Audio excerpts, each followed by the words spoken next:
The Brandon Peters Show may contain explicit language and detailed plot points. For more information on the show, stay tuned to the end of the episode.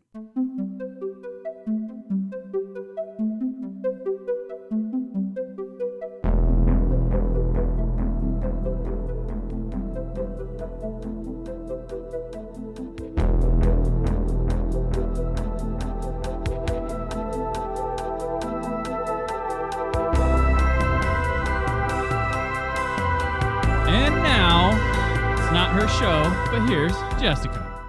Hi, welcome to the Brandon Peters Show. Here's your host, Brandon Peters. Hi, it's me, Brandon Peters, with your guest, Jessica Alsman. Hi, it's Jessica Alsman. It's great to be here on the Brandon Peters Show. Yeah. Thanks for having me, Brandon. Welcome back. So great much fun. Great to be here. It's been a while, although people hear you every week. Multiple days a week, actually. They hear you Monday, Tuesday, Wednesday, Thursday, and Friday. They hear you on YouTube, so they think or this on the is buds. An infomercial right now. Yeah, they probably think it's ad for the show. Stay tuned to after the show. So how have you been? I am fantastic. Thanks for having me back on to talk about a movie that I thoroughly enjoy. Mm-hmm. Yeah. Oh, we're talking about A League of Their Own today. A League of Their Own. That's normally at the top of the show. I guess I should have said that. I'm a terrible announcer. Gotcha. So what have you been up to lately? Any new and exciting adventures? Nothing really. I am still in the COVID world. I used to travel for work and kind of go all over the country, and I have not left the city in a long time. So I'm still working over at the Bob and Tom Show. We've got another podcast going. I think every time I talk to you, you have a new one. I was going to say that. Another podcast every time. This is the Bob and Tom Show Bits and Pieces podcast, which I can always cover in What Else. So, but yeah. Okay. Yeah. Yeah. Is that in the What Else section? Am I jumping ahead? You can do it here. You can do that. You could save it for there if you'd like. But yeah, you know the show. That's great. And now here's Brandon. Yeah, there. Yes, I like to. In a world where Brandon has a show, I use that one a lot. Like, what was I gonna say? You every time. I think every single time I've had you guest between this and the old show, you've had like a new show. Like it feels like 12 shows ago was Well We Tried. Yeah. So since then, I think I've been a part of 3, which is hilarious. Yeah. Oh, okay. Let's see. Dockheads, Funtown, and now Bits and Pieces podcast. There we go. But this one is more of a subcategory of the big show. So basically, they talk about old bits that the Bob and Tom Show made over the years, like late 80s, early 90s. So some of them are bits that we don't even hear anymore, and kind of go behind the curtain on them. You know, the writing process, and you get to hear from Tom's son, Willie. Which is fantastic, because Willie was actually a kid when a lot of the stuff is being, produced and created. So he's given behind the scenes thoughts on what Tom was going through. It's hilarious. Talking about a kid and how his dad's super panicky because there's a new bit he wrote. He's nervous about the cast hearing it, and it's a lot of fun. No, that's great. Like a nice deep dive. Listen. Do you incorporate clips do you have recordings of that stuff to throw back in, or? Yes. Okay. The whole catalog. Now there's still, there's a whole lot. Like there's so much, and we are trying to come up with different categories every week. Mm-hmm. And so like the one that just came out. So when this airs, we dive into bits about farts. Oh, right. Farts. There's a great song. There's actually a couple of great songs. Mm-hmm. And one was Who Cut the Cheese? And it is basically a rap song. Oh, I remember that. Yeah. Who I think the cheese. Yeah. Yep. I remember that one. Yes. There you go. So you can check that out on the Bob and Tom Show Bits and Pieces podcast. Excellent. Wherever podcasts are found. And when that song was created, I was playing sports as a young girl, including softball. Oh, yes. And just being a tomboy. And thus I chose A League of Their Own to cover. Right. Excellent. So let's get into A League of Their Own, which is directed by Penny Marshall and stars Gina Davis, Lori Petty, Tom Hanks, Madonna, Rosie O'Donnell, Ann Cusack, Ann Ramsey, John Lovitz, Bill Pullman, and David Strathairn. And you can look out. You can find Taya Leone as a glorified opponent on another team, and Harry Shearer, famous voice actor, Spinal Tap, everything. He's the newsreel announcer in the film, and it's about two sisters who join the first female professional baseball league and struggle to help it succeed amidst their own growing rivalry. And this one for Penny Marshall comes between Awakenings and Renaissance Man, directing that. I think it was a Connery movie. Yeah, Connery and Lorraine Bracco. Classic. I don't think it's a classic, but so yeah, Jessica, you said League of Their Own, near and dear to you and many people's hearts. This is a legendary movie. But yeah, was it? I played softball and. Oh my gosh! I mean, I was icebox. So yeah, I played softball. You watch this, and you're like, "This is fantastic." Mhm. And when women are like, "We can play baseball. We can do this too," it's like, yeah, just because you're a guy, you think you're better. Get all Mhm. a little defensive there, but no, I was a pitcher, so I absolutely loved it. I thought I was Kit, and every time I had a catcher, like my catcher from basically elementary school, like little league through high school, she would play the Gina Davis part. So we do the whole bit, Oh. lay off the high ones. I like the high ones. Mule, nag. Oh, Oh, this is what girl great. didn't do this? If you played softball, for the love of God, if you played softball, you sang the song. The All American Girls. Oh, get a little emotional here. Takes you back. Did you have one And cosplay the military person and come in and tell someone his husband died, or? can we? I don't think I ever realized the very beginning when Jimmy Dugan first walks into that locker room the Mhm. first time before his big P. Yeah. Betty Spaghetti's like, oh, I'm going to have him sign my husband's baseball Oh card yeah, up. yeah. And if anything happens to this card, George will come back from the Pacific and kill me. Oh, no, he won't. Oh, and he rips So that card up. depressing. He does. There's a voodoo card, like. Oh, man. George is like, I ain't coming back now. Yeah. But that scene always, I cry every time. I don't know if it's the music or just the acting leading up to it. When he just says, I'm sorry. Oh, every time. Well, Goosebumps and I'm crying. it's perfectly set up. I mean, it's right after Kit gets traded, and everybody. It looks like, oh, they're gonna be fine, happy with that. Look at him, Ivan. Oh, here comes Coach, and then, bam, it's right in the gut. Oh man, what is it? The telegram guy I'm from the war's office. I This can't is find whose official. name. Oh my gosh. I hate these messages. Someone's husband. Well, I gotta go find out the name. Good luck. Have fun in your game. Yeah, like And Jimmy's like, he's trying to give Harvey a run for his money, his biggest skeezer in the. So do you like Harvey? Yeah, I You don't don't like know. I Harvey. don't know. He's he'll I like he yeah, when it comes to the girls softball league, no, because he just doesn't seem to appreciate. He's there for the quick buck, or doesn't. They're just a product to him, not people. Yeah. And because like David Strathairn's character is like, oh, whoa, whoa, whoa. I mean, they're really enjoying this. They're putting hard work. They do the, and he's just, well, what do you think that? He's like, when the men come back. But we also have to note that this is a fictional history of this event going on, because I did research, and it was like, it's wildly fictional, because like there was men's baseball, pro baseball was going on at this time. They bumped up minor leaguers to pro, Mm-hmm. and just brought other older people, like retired baseball players, stuff like that, to fill in the major leagues. And the women's baseball league was immediately accepted and popular, apparently. And its only demise came when television started showing games and stuff, and they weren't showing the women's games, and people just stopped kind of going. But there's a lot of conflicts in this that aren't historical or real. I was kind of like, oh, it feels like it should be. It feels genuine, but Yeah. historically, it's not. It's I God. think There's they try to touch on a lot of issues with yeah, maybe just women in general. You yeah, have one player that's illiterate.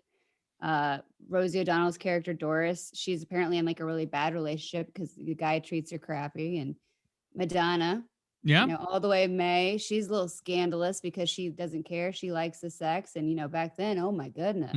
But what I like is the approach to the women is they do they're smokers, they go out and party, and but they never scold them for it. Only like these prude characters feel that way, but the movie itself's like, look at these fun girls, look at these girls in Mm-hmm. power, look at these girls who are in control. They can do it just as well. The men, they can go out and party too. They treat it as fun. They treat it as growth. They treat it as like a lot of. They never scold them. They never look down on any of them for any of their actions, which I think is good. The onwe people you see doing that are squares.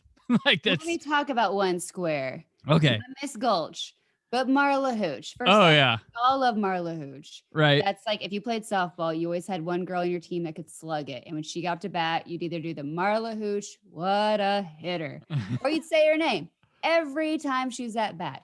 But my issue with Marla, she Uh-oh. loved baseball, right? Mm-hmm. Loved it. You take her to the Suds Bucket Roadhouse one time, she gets liquored up, sings to Nelson. That's great. Then she leaves the league to go get married with Nelson. Are you kidding me? You love baseball that much. It's your first time playing professional. Your father is so proud of you. I mean, he had to Mm-hmm. beg John Lovitz to take you from Fort Collins, and you leave to go start a life of your own. That's BS. I think I don't believe it. I think part of the thing they're trying to say, like with that, which is probably a bad message in itself, is like, well, there's a guy who likes you. You might as well capitalize on that, Marla. That's what I think it's saying. I know, Is but it's like, like stick around. well, Have him yeah, support you playing baseball. yeah.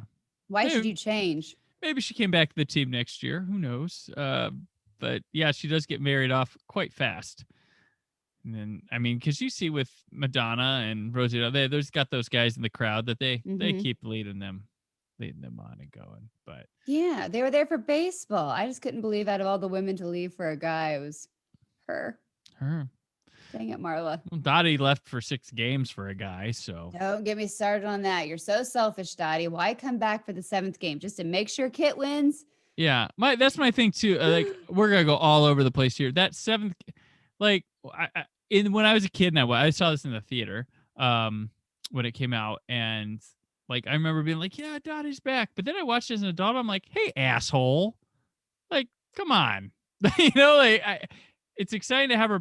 There's a better way to bring her back like that. There's maybe making Bill Pullman look like more of a force keeping her from it, and then Right. give us a scene where she tells him off and he's like, you know what, go play baseball, and give us that before this happens, rather than, oh, she don't give a shit, she leaves, and like, you know what, I'm gonna come back and steal your catcher spot because even though you went hard these 6 games, Yeah. Alice, go wash your socks.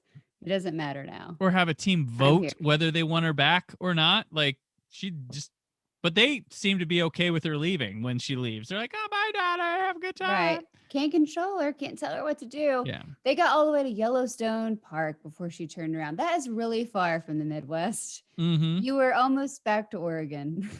Right. That wasn't like we got here and I turned around, which no wonder it took 6 games for her to get back, I guess. Not that it takes days to drive, but Right. ugh. Well, I was reading, apparently the car that they drove in would never have made it that far or that fast. Continuity error. Stant nerds. I'm like, come on. No, it's old car, old whatever. Like no one. Well, someone took the time for that trajectory, and we're probably worse off for it. The bigger continuity that got spoiled for me was when Tom Hanks goes to make his famous entrance into the locker room. Yeah. A 53-second pee, which Yes. is hilarious. One of my little pop-ups said, back then the troughs that he would have peed in would not have water in it. So you wouldn't even be able to hear that sound. It sounds like someone peeing into a toilet, that's stubbed over. What if it was clogged? Yeah. I was just like, maybe it was clogged, and yeah, that's it. And who peed longer, Tom Hanks or Austin Powers? Ooh, I don't know. Once he was from, yeah. Tom Hanks has a lot of peeing roles. He does. The Burbs. Mm-hmm. That's a thing. Forrest Gump. Yep. Apollo 11. Yep. Or was it Apollo 13? Which one is Apollo Apollo 13? 13, yeah. Sorry, he didn't land on the moon. No. Wow, Nope. He got lost in space. wow. Oh, speaking of dubbing, when I was younger, I thought it was Gina Davis dressed as an older woman Oh at yeah, the the very dubbing's beginning. pretty on point. It's almost it's so good it's almost weird. You know, Yes. yeah. And Yeah. she kind of looks like Gina Davis. Right. And I Yeah. was just like, this is her dressed up in like really good old makeup. Yeah. But it's no, it's a different actor, and same with and then Lori Petty dubs the older Kit, and it's a interest. Like, do we really need that? Like the voices to be there? It's a interesting choice. Uh, but going to like Gina Davis, which I wonder if this old woman was cast before because this was Deborah Winger's part. Yes. And Gina Davis was a like week before production, 2 weeks before production replacement for Deborah Winger. And I Deborah Winger's 90s probably look a whole lot different if she does this movie. But I Davis, like I get Deborah Winger and Kit probably more sister like. The type of actress Deborah Wingers would fit more the rough and tumble softball player, but Gina Davis brings this more like pinup looking girl to it Mm-hmm. than Winger would have brought to it, and she kind of fits the idealized by the male, like what those like if you made a poster of a generic softball girl from that time, Gina Davis would have that look. Deborah Winger, she'd have like the real life person you met look. And she Right. definitely feels her and Lori Petty would feel more like sisters, just kind of in their styles. But like Gina Davis is dynamite here. Like I can't imagine, and I can get why they cast Deborah Winger, but like Gina Davis and poor Lori Petty had to dye her hair because I don't know if we buy them as sisters. But Yeah. But and I kind of buy it. It was she dyed it oh just yeah, enough, you know? oh, and So they they're got like, good. "Yes, they They have probably good have it right." chemistry. They have Yeah. really good chemistry where they visually they look at odds with each other.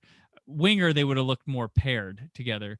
And apparently Brooke Shields was who this was written with in mind, who passed, and Demi Moore was in consideration, but she got pregnant, and which Demi Moore I think would be more of a Kit than a Dottie, but those were Oh, wow. and then you can read like any popular actress at the time was in consideration for them. Like most of those I are saw probably Jim bullshit. Belushi was in consideration for Tom Hanks. And it's like, no Poor one thing. should ever have been consideration except for Tom Hanks. He's so No, perfect. They're he all is so perfect. great. They're also great. But yeah, Gina Davis, like just amazing here. Like I think it's underappreciated how great she is, and this she's so into this role. Like And it's she pretty had sad. less time to prep compared to Yeah. the other girls. And she was still able to basically, she ended up being like one of the best athletes out Hmm. there.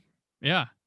So Yeah. I'm glad gosh, when she does the splits and catches the foul Yeah. ball, again, every girl Iconic. growing Yeah. up, we're doing that. We all tried to do it. Like, Yeah.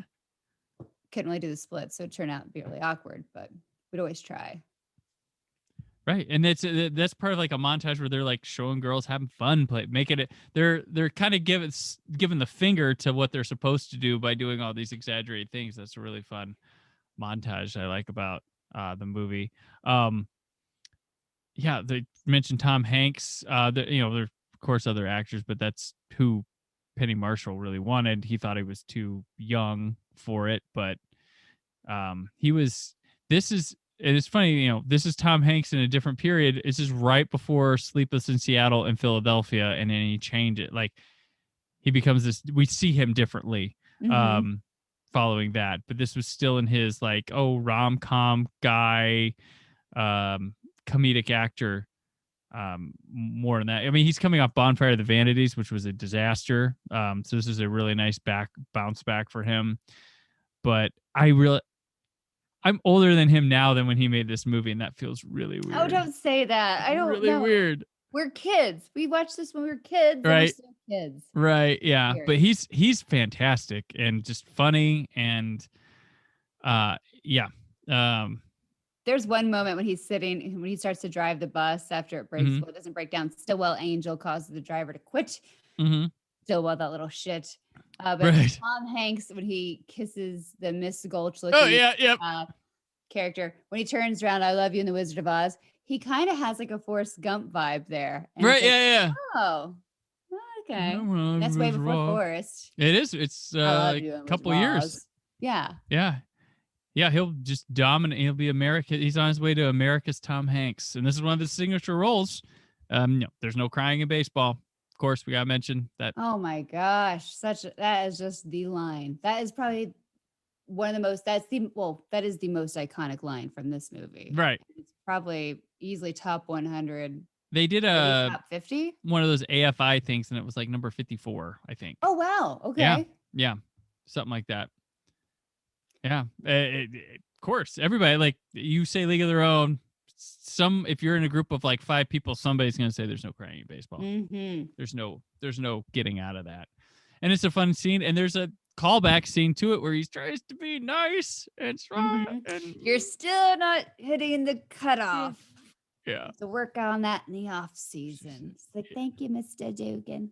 And he's got the story arc that just makes you like, oh, and this is why you love Tom Hanks, because he plays these roles, and you're like, oh, and then at the end, of course, when you see he's deceased, you're like, oh, But it's he like was old. he was old. I'm It's sure like it's okay. it's like I want to see what old man him look like, but just the Oh yeah. Tom Hanks is like that natural rom-com vibe. mm-hmm. Like also watching as a kid, I think I used to want him and Gina Davis in the movie, like him and Dottie to get together for some So reason. did the studio execs, but they shot some stuff to Oh. appease them, but ultimately cut stuff away. Yeah, I'm Like, glad they didn't. yeah, I Because like she like did the have a husband. platonic relationship where in the platonic, like a friendship forged through a love of kind of a sport and learning each Right. other afterwards. I think is a great story rather than just that. Well, they had a thing.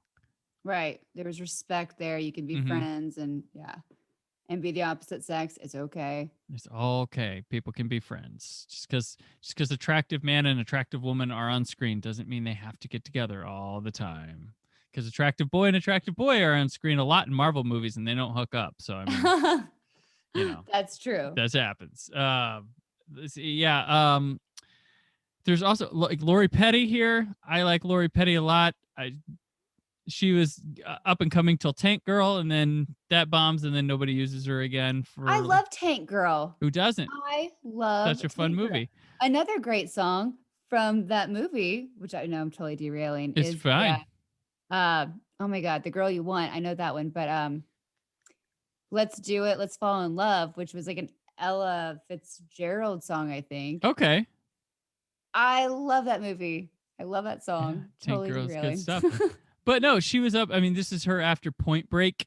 She'd been put as a guest star at a lot of TV shows, like to build her up in like the 80s. It was funny because I've been reviewing Head of the Class seasons on DVD for Why So Blue.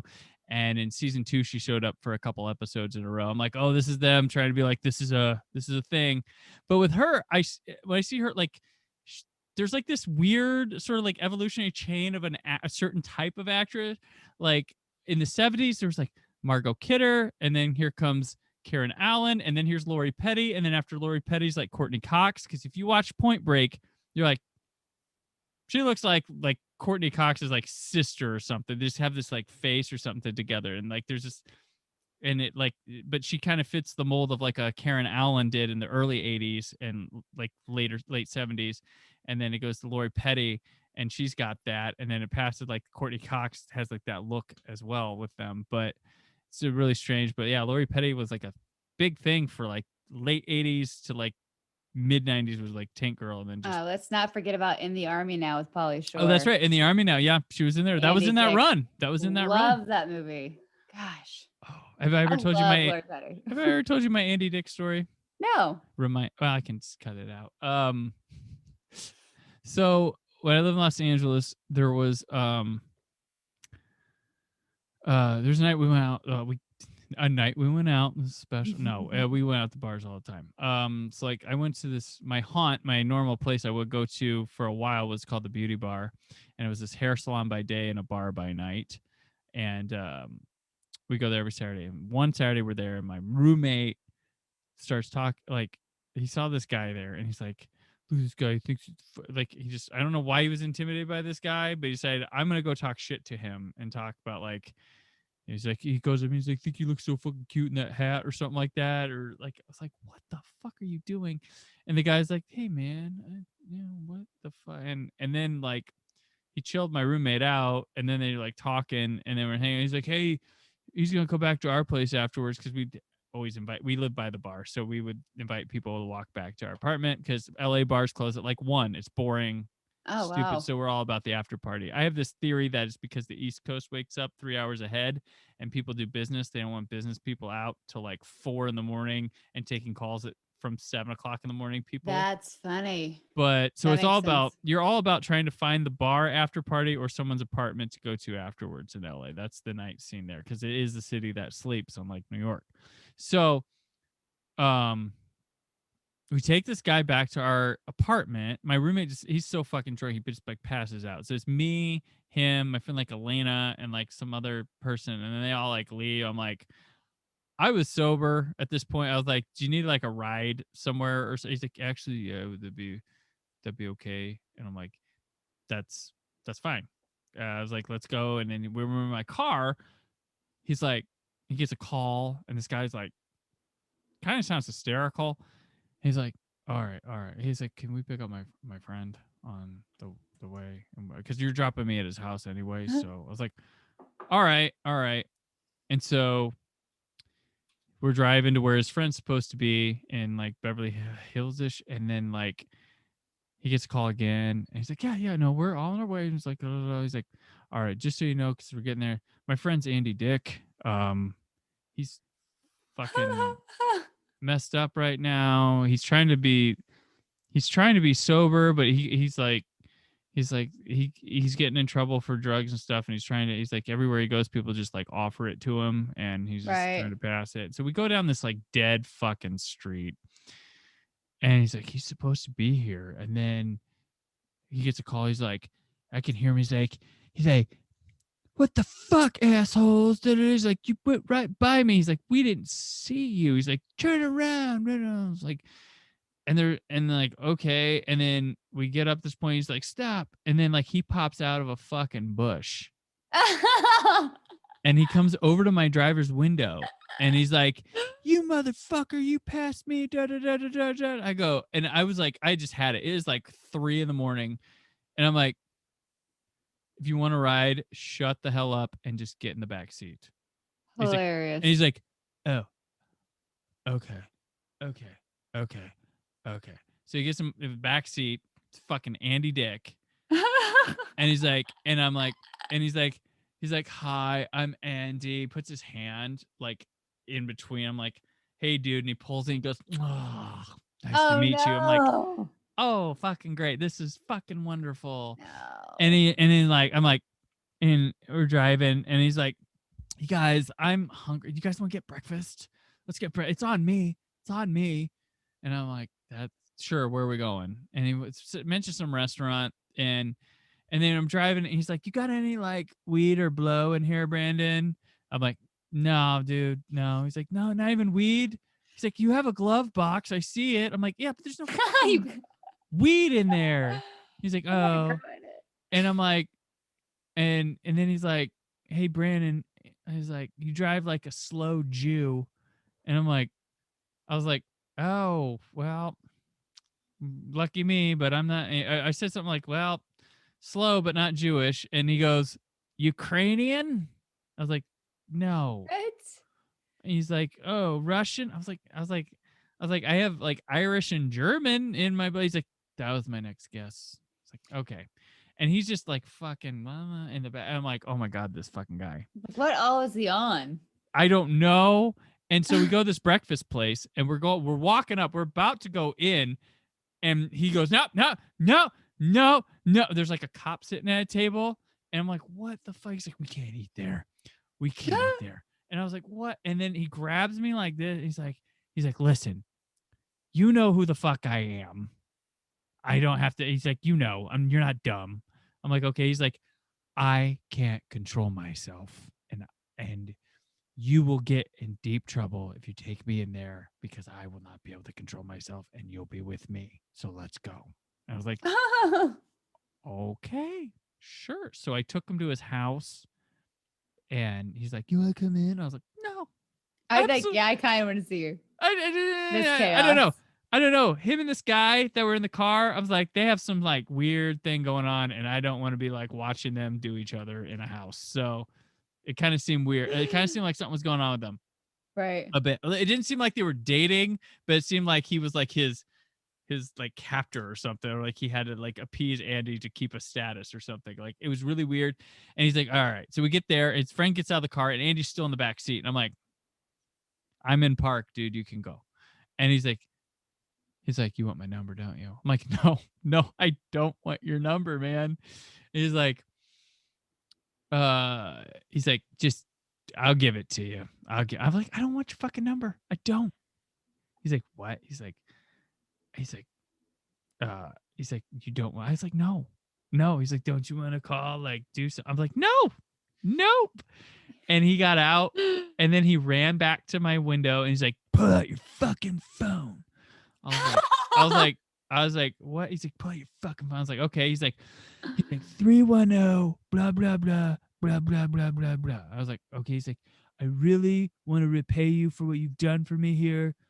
So you and your friends, whenever, call me. I will pay for everything. We'll go out.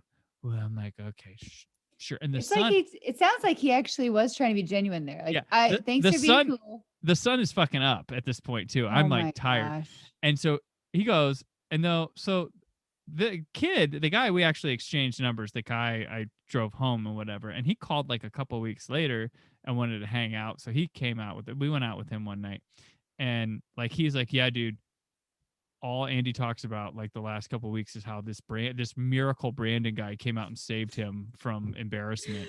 Saved him from the bush, kept Yeah, him away from the cops. yeah, He was the cool guy. but Didn't yeah, like try to paparazzi him or some shit. Didn't yeah, try to take like his dick. he was hiding. So yeah, but so yeah, Oh wow. and yeah, that's my Andy Dick story. But give him a ride home. Jeez.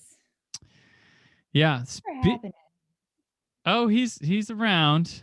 But that's speaking of Andy Dick, a guy who hates Andy Dick, John Lovitz, I who's love punched him. John. Love it. John Oh, Lovitz in this movie. every line he says is pure gold. And you know what happened? You know what's crazy? His part was bigger, and this was made in the editing room. Like Oh he wow. was supposed to be a bit more. It was a bit more of a dramatic role, a bit more involved. And when they did test screenings, the people were just losing at his lines or something like that. So they made a cut that just kept him down to the bare essentials of his comedic parts, and Yeah. it killed every time they showed it. So they kept it that way. That makes sense. You know what? If you have it too much, it's not as delightful. It's just so great Right. in the beginning. Like Mm-hmm. we'll pay you $75 a week. We only make 30 at the dairy. Well, this would be more than, wouldn't it? Just his Oh, pure sarcasm. And then my other favorite, and this is what Donnie and I will always say, is you see, the way it works is the train moves, not the station. Like, absolutely love it. well, Ugh. it also was before he heads out. The gotta go home. Blah, blah, blah, give the wife a little pickle tickle and be on my way. Like, oh shit. Oh, when I was rewatching this, I think I missed this part before when he's on the train and like Kit and Dottie are running to catch the Mm-hmm. train or the bus, or no, it's the train. And he's like, well, I can give it to the ladies, they can run. But he's like leaning over on this woman and she's like, sir, your knee. And he goes, you like? Or something like Yes. that. And I never caught that before. Oh my gosh. And it's just so subtle. And it's like, oh my gosh, everything that came out of his mouth was just It's typically the thing genius. I like. Did you ever watch High School High? Oh my gosh. I think when it first came Oh out. yeah, I liked. I No, liked to do is that. that what they did? The Rhinestone Cowboy, Yep. and he like puts the album on. And he hang glides off the top of a convertible. Oh yeah. I don't care what John Lovitz is in. Like he popped up on an episode of Married with Children I was Mm. watching as a TV executive, and he's just ruthless. And some guy is saying, Hey, sir, I'm thinking about moving here and buying a house. Is the TV show safe? Like, are we good for the Hmm. season or should I, not buy? He's like, buy it, kid. You're gold. Like next season's great, blah, blah, blah. And he turns to the Bundys and he's like, I canceled it this morning. It's like everything John Lovitz Oh, does is so funny. he's so smarmy. And even John Lovitz. And I think it's probably this one. This one has a pretty like patriotic like score to it. This movie, but even when they go through the Hall of Fame at the end and they go by his picture, you kind of get like a Mhm. little heartfelt for it. You're like, oh yeah, I remember at the Oh, beginning and of the the little movie, old man that's in front of it turns. He's got the the cigar and you're like, cigar. he's still there. Yeah, it's like he's Like, there. look, there he is. Oh, it's John Lovitz adorable. came in to the show last year. I think it was last year before the COVID stuff. Maybe it's 2019. Hmm. But him being in the building in person, I was like, okay, don't lose your cool. Don't bug him. Be a professional. You don't care. Hmm. I know Josh. Well, Josh is on the air. He can do whatever he wants. He Right. ended up asking for an autograph. I was like, just if he wants to make conversation, that's great, Hmm. whatever. He brought his dog with him. I pet the dog. That was cool. And then he left, and I was like, "Oh, I love you." It's like you were the critic. Everything John Lovitz Oh does. gosh, no, I I love yeah. it. And then we went and saw Saturday him do Night stand up. Live. Oh yeah. Yes. Oh gosh. Didn't he? What was his? They tried to make him have a character with a line, and it failed. It's one of the most like. What was it? Oh, It's not you like crap. the juice. It's which is one of my favorite sketches, even though people hate it. Oh gosh. Uh, was it? Just be for editing, probably. Yep. This is I Um, best catchphrases. I don't want to go through on that. There was a line because I know I know what you're talking about. Schmeigel did like a animation that like made fun of all the failed SNL lines, and he used that in there. Oh gosh darn it, I can't. Yeah, that's the ticket. That's the ticket. That was That's it. the ticket. That's the ticket. Yes. Oh. Ah. Oh my gosh, I'm forgetting about him in The Wedding Singer. John Lovitz, Oh he gets yeah. that character. That character is Thank so. you. Or should I thank Linda? Oh, He's like, he's losing his dude, mind. his ladies' night is a thing of wonder when he shows up in the movie, and it's you're like, this is. Oh my gosh, this is amazing. Ah, I don't know. I'm trying to think of who my favorite character is in this entire movie because everyone is so great. John Hmm. Lovitz might be my little hidden gem. Well, I think the reason I think this movie works so well and stands tall is that like every single character feels like they're important. They feel like they have depth, and it isn't like the scenes aren't always like a main character plus side character or smaller character. It trusts everybody to carry whatever thing they're shooting. Like they give a lot to Madonna, Rosie O'Donnell to like carry scenes, and they're side characters. There's even Hmm. like the ones. I mean, the moment of the girl that can't read at the thing is not led by any of the main characters. It's witnessed, and you really get to see them on the bus. You get to see them in the hotel, and they you remember all of them. They all have a quality. They all have like just a sense of you get a lot from them with maybe not a whole lot on paper, but visually, physical, acting, just like everybody feels important in this. And you remember all the little people. You remember they do have like fun names too, but I think Right. there's more to it. And it just while the leads are carrying the film, it fills out very well with the side characters, and they feel just as important. They feel like they have a history to them as well. And I think the cool thing is when they go in the Hall of Fame, it's not Dottie or Kit that's in the front of it. It's um, the mom one with the little shithead hitting the ball. But Oh yeah. Well, oh my God. When Stillwell Angel's like, mhm, Mom passed. And then he's yeah. like looking at pictures of Evelyn from back in the day. And again, tears, whatever. Oh yeah. Um, but yeah, every single character, every player on the team had a role, whether it's Alice, who doesn't change her socks and she fills in for Dottie Hmm. for most of the games, the World Series. That's cool, Dottie. Um, or Helen, who is really good at making coffee. But Helen also has one of my top 5 lines from the movie. Oh, which is after Dottie and Kit are getting into it because Dottie's like, they were supposed to trade me. I didn't want Yes. you to get traded to Racine. Helen comes out knowing nothing about what's going on, and she's just like, has anyone seen my new red hat? Yes. Oh, piss on your hat. Oh, it's so good. So funny.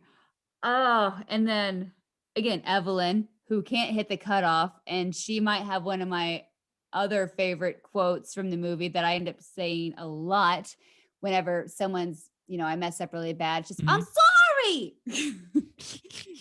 But that's when she misses the Oh, cutoff in the World Series. But yeah. And there's a real like camaraderie that's like rare to get with such a big group of people on film. Like I want to believe, like I know Madonna did not have a good time, but I want to believe they did. Like that there weren't all problems. sports teams, right? And I don't know if I don't know how an all guys team works, but as Hmm. a female team, I played softball, soccer, basketball, and especially the softball team because I went through college, and I was a pitcher. Hmm.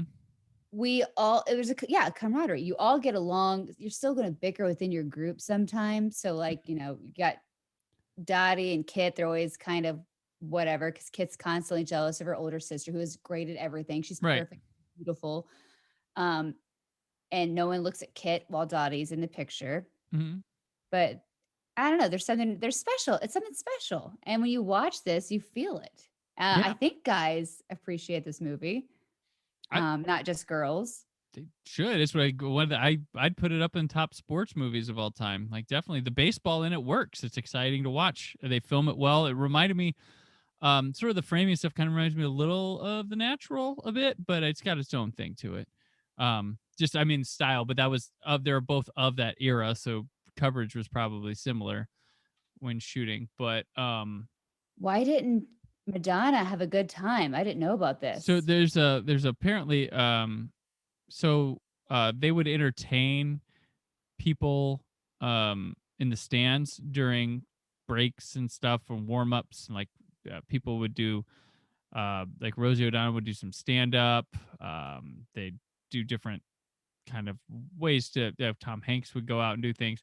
But Madonna would refuse to like sing or anything of her songs. She was sick of people asking her for autographs.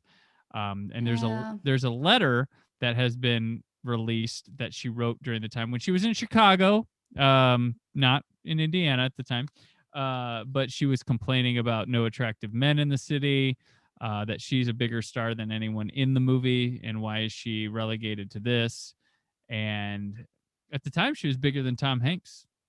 She was the biggest. She was probably globally the biggest person in the movie, but if you go in film sense, this is Gina still early. Davis is still bigger than her because Thelma and Louise. Well, That that's was not before yet. this, right? No, that's not yet. What? I don't think that's yet. Thelma Louise isn't yet.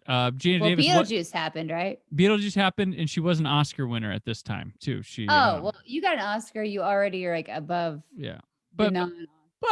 but Donna was at Michael Jackson status here. If So she's singing, but not if she's singing, actress. yeah, You know what I exactly. mean? I It's mean, like yeah, this isn't a that's what I was. musical Yeah, though. So it's like you're playing baseball and you're acting. It's all on yeah. the Well, skill. she didn't like because they didn't wear a bunch of makeup a lot. She had to go more regular face. She didn't like that. Getting dirty. She just was unhappy during this movie. She That apparently makes me sad. forged a For great friendship with Rosie O'Donnell during it, but did not. I did not enjoy herself on it, which is a Oh, shame. and I heard that most of the bruises that people got were legit, Yeah, they were. like when Yeah. filming this. And the girl that slid into third, I think that might have been Alice. Hmm. But she has that big welt and they go, okay, lift it up and perfect. They take a Yeah. picture. Giant. That's so real. Again, in high school, Hmm. we had shorts on when we played softball, and you try to wear sliding shorts and a sliding pad, whatever. But it didn't matter. You could still get gravel right up there. And oh my goodness, it's like the pain Right. of a sliding bruise. Oh, It's relatable. And it's sad that Madonna was frumpy about getting dirty. You're making a movie about baseball. Um, this is one of the biggest movies of her career too. And even when Um. I watch it, it's like, oh, these women have beautiful makeup on during the games. And I Hmm. think, I don't know if and again, this is a self conscious thing, I guess. When we were playing softball, I always tried to wear makeup and do my hair nice, wear like my little blingy earrings when I pitched. Hmm. And I didn't really do the ribbon, but it's like I wanted to like look pretty when I played sports. And I don't know if it's because of this movie, like how they try to doll you up because we want you to look attractive when you play. So Right. guys can take an interest. But at the same time, it kind of does make you feel good, like empowered, I think, to put on makeup. Not that I can wear lipstick. I'll shoo that right off. Or I'll sweat off my makeup. So it's really awkward. And then I think some girls would do it because they're like, well, I don't want to look like a lesbian. It's like, who cares Yeah. if you do? Because you're playing sports. Like this, like when people have their hair down all the time, it drives me crazy. Like, let's be real. You got your hair in a ponytail or in a bun. I put my hair down for this just so I could try to look presentable, but ultimately it would be like this, you know? There you go. Yeah. So get rugged, get dirty. Did this even make sense or was that just a ramble? Am I I drinking too enjoyed it. much? I So enjoyed it. silly. Long story short, shut up, Madonna. You're welcome for this movie. Yes, definitely. But she provided she did a song for the soundtrack. It's probably in her Oh, I contract. do love that song. Which, sorry, folks, on Friday it is not the music video we're discussing because the music video is pretty lame. Pretty lame. Are we doing a hint? No, what? No, I'm just telling people like, why are they doing "Wannabe" and not "This Used to Be My Playground"? Because I went through that video, and it's just someone flipping through a picture book and Madonna singing like she's bored as hell, like "This Oh. used to be my play," and then when it gets to the bridge or whatever, it's got clips from the movie, but Yeah. it's a rather static music video, and Just watch the credits of the movie and it's yeah. better. Which But the the, credits of the movie feature real women that actually played mhm. in the All-American Girls Professional Baseball League. Right. But if you listen to my soundtrack episode, like the Faith Hill song on Con Air, this one is not on the soundtrack album if you bought it because Madonna had a different record label Are you and it couldn't kidding put it in me? there. And so it could be used for promotion, but it could not be put on the album. I didn't know that. It's Right. kind of weird. Yeah. So I think it's pretty clear now, but I remember when I first saw this movie, I wasn't sure if Dottie in the finale dropped the ball on purpose or actually dropped the ball. I also debated this as a youngster. I was a Mm-hmm. very competitive athlete. So part of me was like, she came back because she wants to win. Like she wants to be like, no, I love this game and I have to Mm-hmm. win because I love the game. And then I realized she did it all for her sister. And she came back to make sure her sister knows that she earned it. She totally dropped it on purpose. I used to be Hmm. so bitter about it. But Mhm. it's that overall story of love between sisters, and It because she is. wasn't going to keep playing, she doesn't care. She wanted to start a family and have kids, Dottie. And Kit loved the game and wanted to stay in it. So, Because um, I noticed this time, I watched it twice. I sometimes do that with this, and this is just a good enough movie. That early on in one of the montagey things, they play Racine, and there is the exact moment at home plate with her. It's when Kit is still on. There's still Kit's still a peach, mhm. but there's a collision at the plate exactly like it, With but a with bigger a player. bigger player. So they're Mhm. trying to like. So that's why I'm like, they're supposed to. I guess they're supposed to be. Well, she withstood that. She could withstand that. But then I'm like, Mhm. did she drop it on purpose because they showed us she could hold on to it with a bigger player, but with Kit, she dropped it. But Right. And you know what? Like watching it again, I never really paid attention in the beginning, but as older, Dottie is leaving for Cooperstown with her daughter. She tells the oldest grandson to let his little brother get a shot in because they're playing right. basketball in the driveway. Mhm. And then she calls the youngest grandson over and she goes, kill him. Oh Like yeah, try to yeah. boost him up, like, take down your older brother. Don't be afraid to do that. Hmm. So it's like, just because you're older, which that's actually a Right. really good point and a really good story. And the competitive person in me is like, don't you want to win, Dottie? But no, her ultimate win is making her sister happy. And And making her sister a superstar. yeah. Because John Lovitz didn't want Kit; Mm-mm. he only wanted Dottie. Yeah, and My gosh. And Jimmy Dugan knows it at the end because, Dottie's like looking on as everyone's chanting, Kit, Kit, Kit. She's Right. kind of got this like appreciation face, like, I'm happy for you. This is what I wanted. And Jimmy's kind of just like, I know what you do. That's fine. That's great.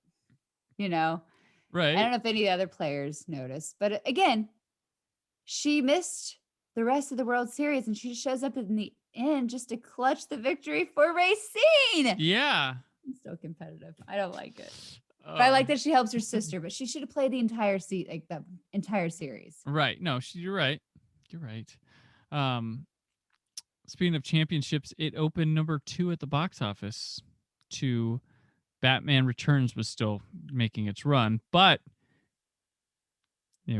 people liked it, so the next weekend it wound up not dropping very much and took the number 1 spot from Oh Batman wow. Returns. So very successful movie, made a lot of money, and yeah, I mean, it wound up about 9 years ago, got put in the National Film Registry as historically significant. So Oh it's wow. had its legacy. But yeah, it was like crazy thing. I'm like, oh, wow, I saw this the same summer I saw Batman Returns. Okay. I do like Batman Returns. Oh That's yeah, probably my favorite. yeah. I love Michelle Pfeiffer's Catwoman. So you got to see Catwoman one weekend and then Dottie the next. It's like, wow, power. And Uh, again, even as a pitcher, I was like, I want Kit to do well, but I just couldn't handle anyone throwing mhm. the game. And I get Yeah, it. it's weird. Like I Uh, think it's except as a kid, you're like, oh yeah, all this happened. And then as an adult, you're kind of like more attuned to what would go into what happened, and you're like, right. hold on, yeah, and I'm glad she dropped it. yeah, I'm just still a young Jessica at heart that's like whining about it. Like, why the hell did she drop the ball? Like, literally. yeah, and on purpose. But now I'm like, I get it. I get it. I'm a Mm, grown adult. emotional stuff. Yeah, it's all good. This spawned a TV series. Did you ever watch the TV series? I didn't know this. Yeah, No. it ran for 5 episodes before it was canceled. They shot 6, and that 6th one didn't air. But um, they had Tracy Nelson, Megan Kavanaugh, Tracy Reiner, and Gary Marshall reprised their roles from the movie. Carrie Lowell, who was the Bond girl from License to Kill, she played Dottie in it. Sam McMurray, who uh, very notable jerk dad in things from the 90s and late 80s. He was the Jimmy, and Christina Leese, the uh, foster sister from Child's Play 2, and she was in 90210 for a bit. She played Kit in it, and Penny Marshall directed the pilot, and Tom Hanks directed one episode in it as well. Oh, wow. I Mhm. had, like, where can I watch this? I probably can find it on YouTube. I would imagine there's a lot of shows that like spun off of movies and didn't do like they're that I've found on there. Clueless.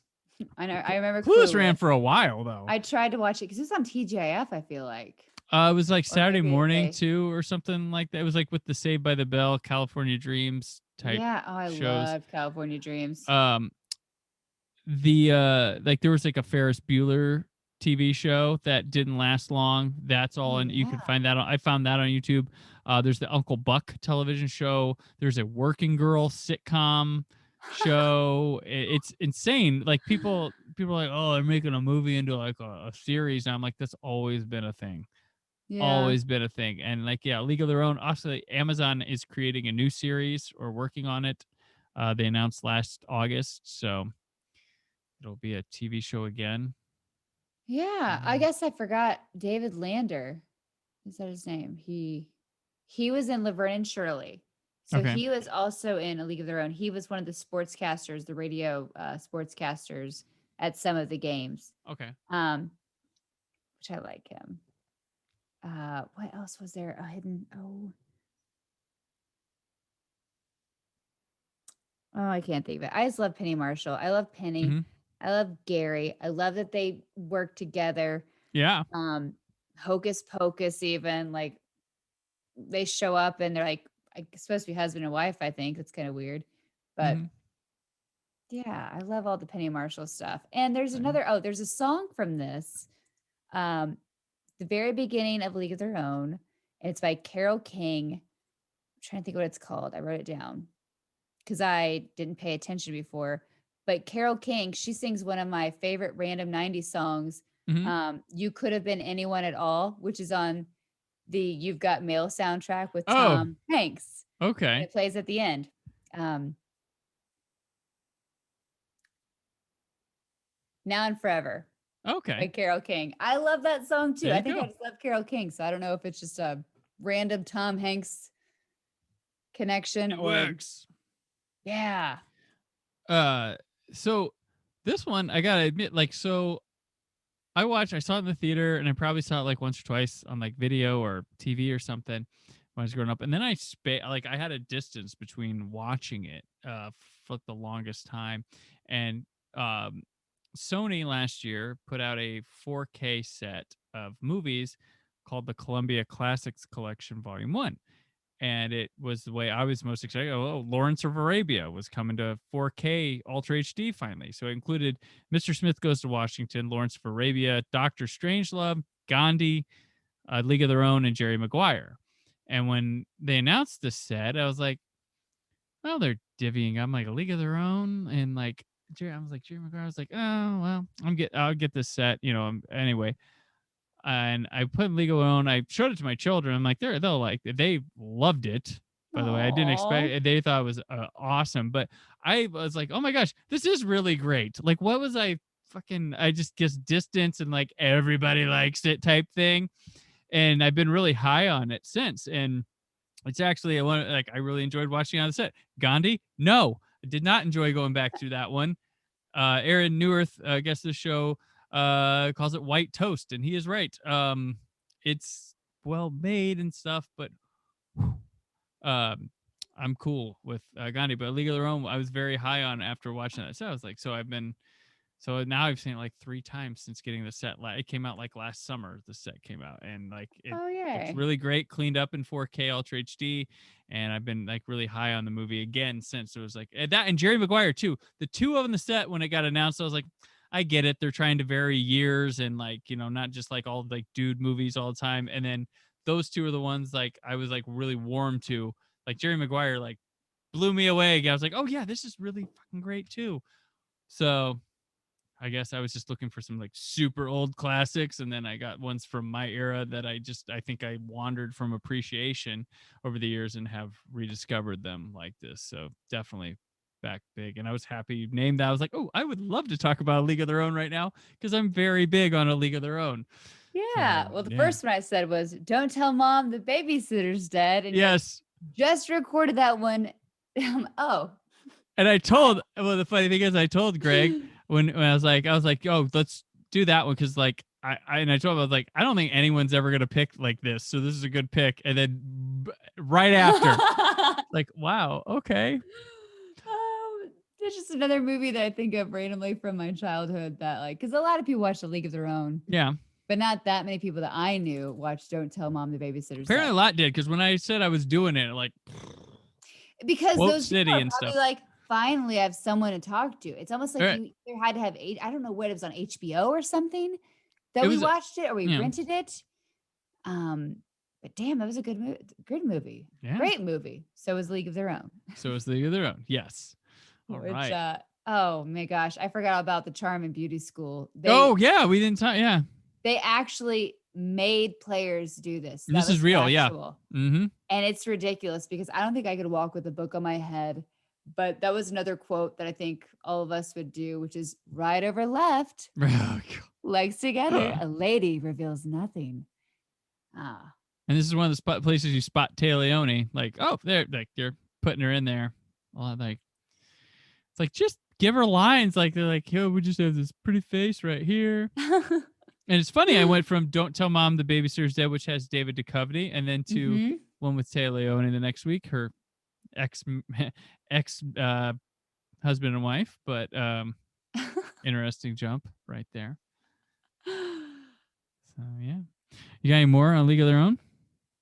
I just, you know, to all the ladies that played softball or sports, we all have this understanding. There's something about watching this movie that you connect with. And I wrote down way too many things, but that I don't need to talk about. I think it's Stillwell Angel is just a little turd. And not that I'm for child abuse, but when Tom Hanks hits him in the face with a glove, we're all excited about it. You know, you're gonna yeah. lose. Like, we're gonna win. Yeah. So it's great. I think it's a good movie, like for like all like there's different appreciation levels for every age. Like I think all ages can watch it, and I think it's got a different enjoyment, and you can get something different from it from each age too. It's Yeah, really and they interesting do. like that. I forgot. Oh my gosh.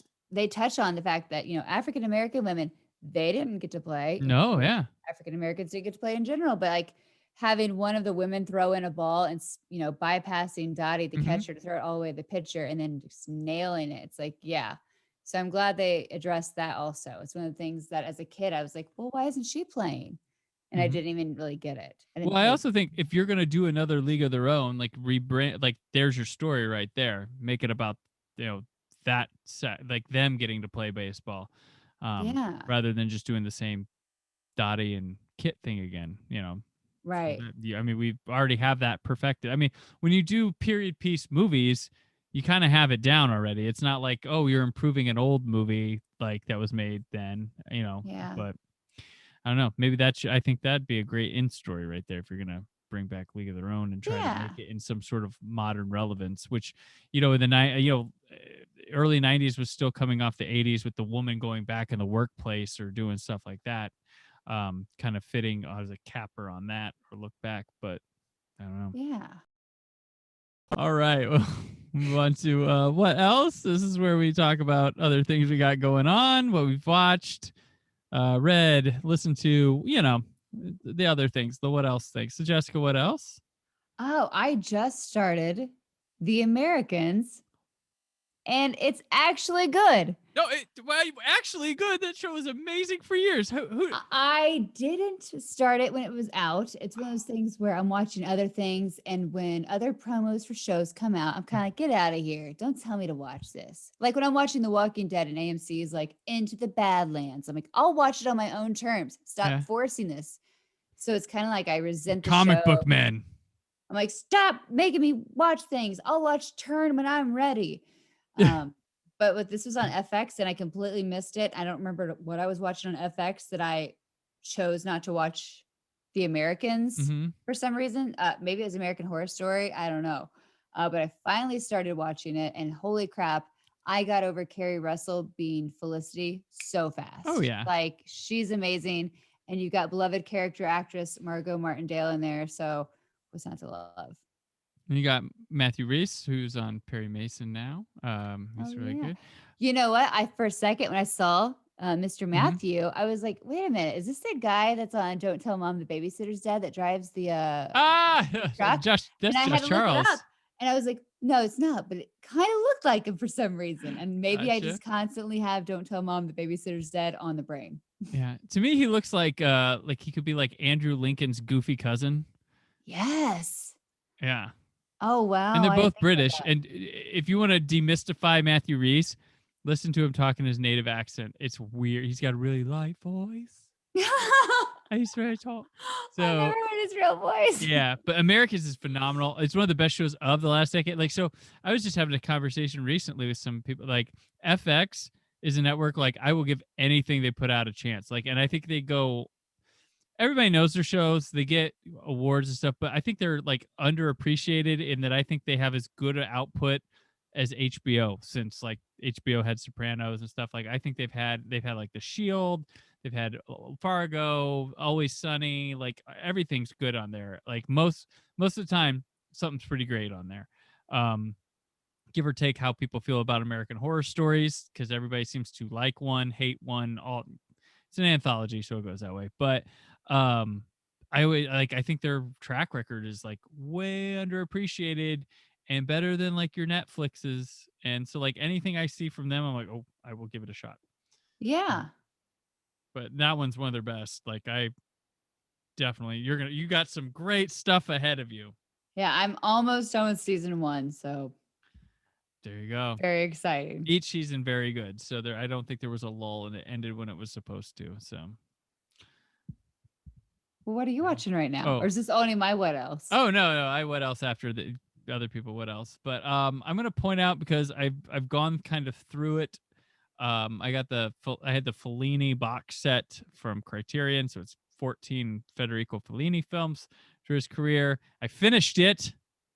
It's done, so I won't be updating anymore on that. But in the last three film, I think I had three films to go last time I said something. But the one I want to point out from those three is one I'd never seen.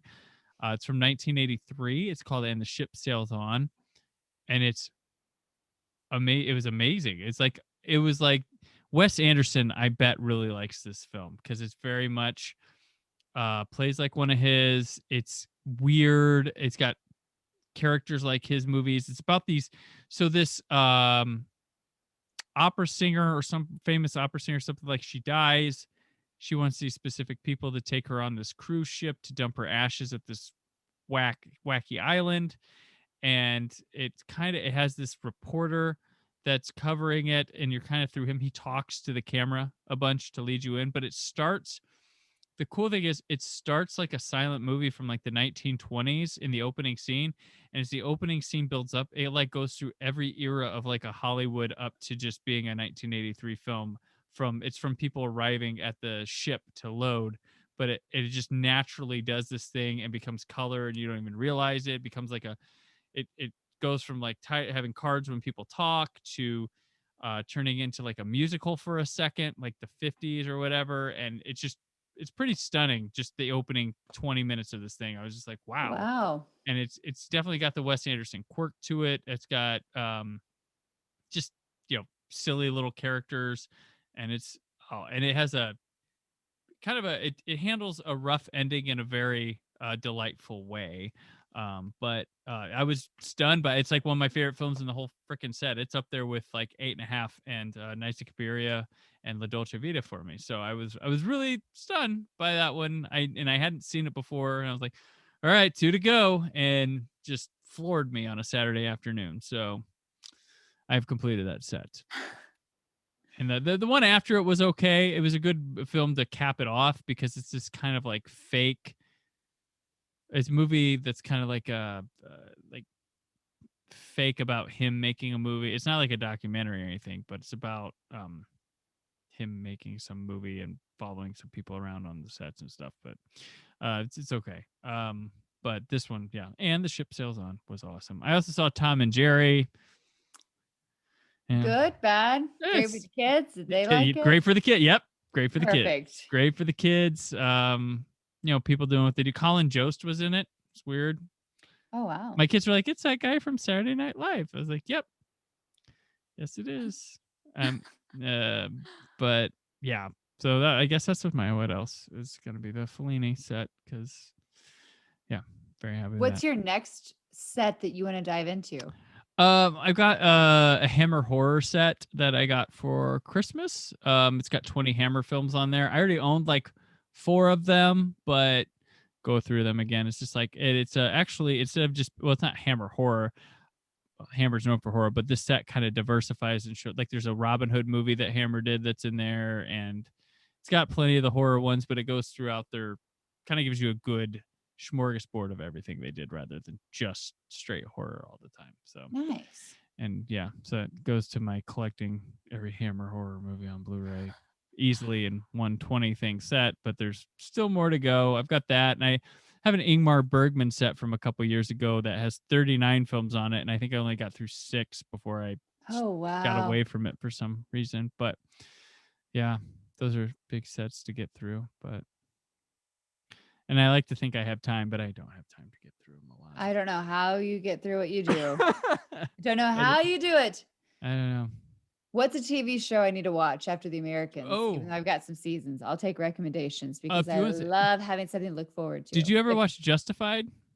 no, and Okay, that's actually on the list, and I'm that's another moving it up FX show. because That's really good.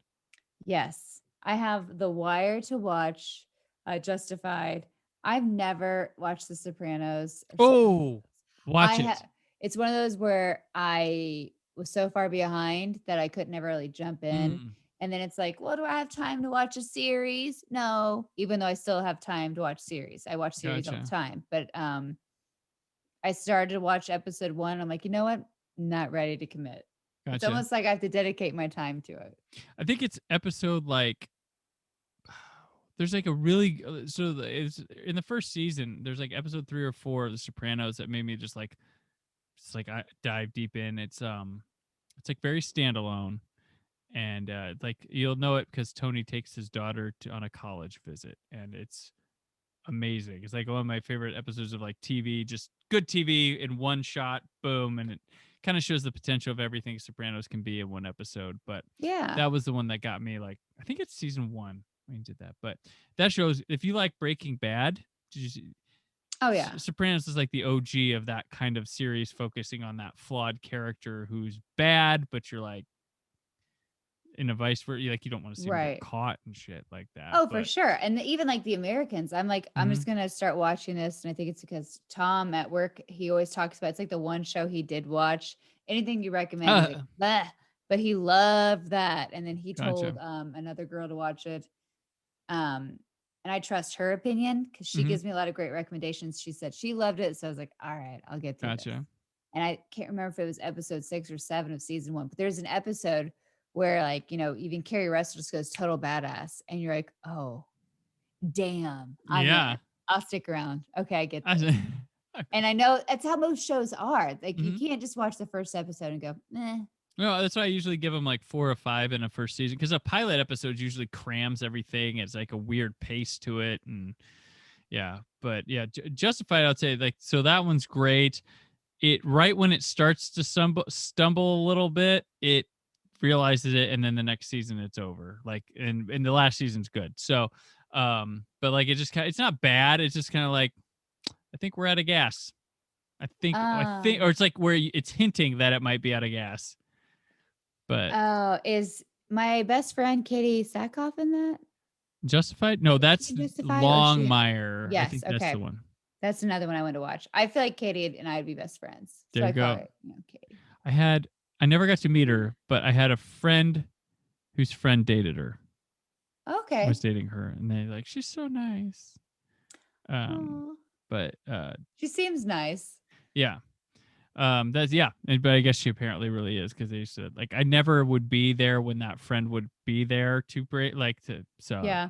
I found myself just down a rabbit hole watching her YouTube channel one Mhm. day. And I'm like, look at this girl. Oh my gosh, we'd be best friends. We'd be besties. We'd be watching A League of Their Own together, drinking wine There or you go. not, because whatever. Did you watch Battlestar Galactica? No, Oh man, yeah that one's I don't know how I haven't. It's one of those I kind of just keep forgetting about. And it's yeah. like, oh my God, I liked it all the way through. I adding that know to the some list. people had problems with the final season, but I was fine with it. With me, okay, so here's the thing with me and television shows, I don't expect the perfect finale. Right. Like everybody always builds up, and like Lost. People got really pissed about Lost. But you know what? I enjoyed the fucking ride. I Right. did. And that's what matters to me most. Like land okay, but like if I enjoyed the hell out of the ride of Lost. I was there to the end. I was doing like stupid internet games with them, like that they would do, and like and talking to friends about it. And sure, it didn't end perfectly or whatever, but I'm like, dude, it was fun to get there. Like whose favorite part of the roller coaster is like, oh, I'll go through here to the exit right around the corner. The Smurf cones are over here, and we no, that's nobody's favorite part of the ride. It's the Yeah. ride, and then you get off, and then you're like, okay, I'm safe. Like that's to me, the ride's more important than getting pissed about one episode didn't ruin your entire enjoyment getting up there. Like Yeah. Game of Thrones. Come on, people. It's like they Fine. half-ass. Well, that's the whole last season. It's just like let's It get needed this over 2 with, more which is it's episodes. like, It what would have the been heck? yeah, it would have been fine had it had 2 more episodes. I don't like when series will do filler seasons, like an Yeah. entire filler season of like, let's not go off the air. So let's just throw this out there. Or you And could be it's like, Dallas and say a whole season that you watched was a dream. You could be those assholes. oh man. But then like Dexter. I like Dexter. The There's a first filler 4 seasons, season.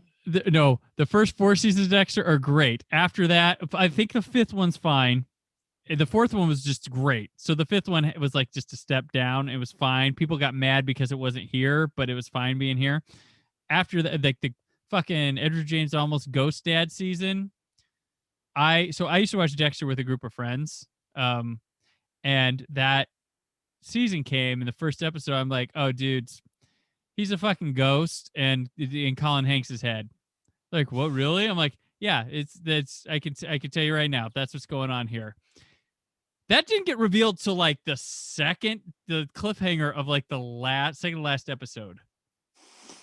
And we were watching the whole season. We're like, Brandon, I think you're right. Yeah, you're totally right. Like, when they're gonna tell us like soon, right? They're gonna tell us soon, and it was like super obvious to everybody. It was like, oh my god, they think they're so fucking clever. They think, and then it's almost like they could have ended it with season 6 if they would have planned it right. That was Ghost Dad. That was that season. But they could have just like maybe not done season 6. Well, yeah, and now they're bringing it back because the ending was so good.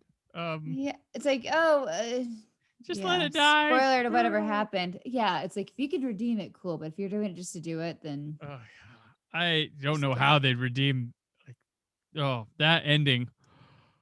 That show was like falling off a cliff, but I was there with it. I was like, we're gonna get the parachute at some point. Like they're gonna. Oh man. Well, and it's like, well, we're doing 2 more and then we're done. I'm like, well, I'm in. Like I have to. Like I can't. Yeah. Yeah. But But hey, we remember how it ended because it was so bad. Does anyone remember the series finale to Bosom Buddies? No. Which had Tom Hanks. Yes. No. Okay. Well, let's wrap this up. Well, all right. Well, that'll do it for today. Jessica, I mean, it's a pleasure to have you every week here, but actual Jessica, not recorded Jessica, is even better. So thank you for showing up, picking a great movie, and having a good old time. Thanks for letting me ramble on about A League of Their Own and drinking scotch while I'm talking about it. There we go. All right. Well, why don't you let everybody know where they can keep up with you and stuff. Yeah, well, you can follow me on Twitter at JN Alsman and on Instagram at Jessica Alsman, ALSMAN. And I am also on the Bob and Tom Show once a week, usually every Wednesday morning. And of course, the Bob and Tom Show Bits and Pieces podcast. At least that's currently what the podcast I'm involved in. And that's found, Can't wait to see what you're doing next time. Wherever you listen to podcasts. That's it. I should be with this one for a while. All right. But you never know. You never know. All right. Well, I'm on Twitter and Instagram at Brandon4KUHD. Written work at whysoblue.com. There's more for the Brandon Peters Show this week. But until then, always remember to keep the positivity in your online film chatter. Thank you for listening. The Brandon Peters Show is a Creative Zombie Studios production. Produced by Brad Shoemaker and Brandon Peters. Written and edited by Brandon Peters. Announcer vocals by Jessica Alsman. Theme song by Metavari. Web design and show art by Brad Shoemaker with Brandon Peters. All music and clips featured in the episode are property of their respective studios and no infringement is intended. Additional information on this and other episodes at BrandonPetersShow.com. For any inquiries, press opportunities, or sponsorship, contact mail at BrandonPetersShow.com. The show is available on Apple Music, Spotify, or anywhere podcasts are found.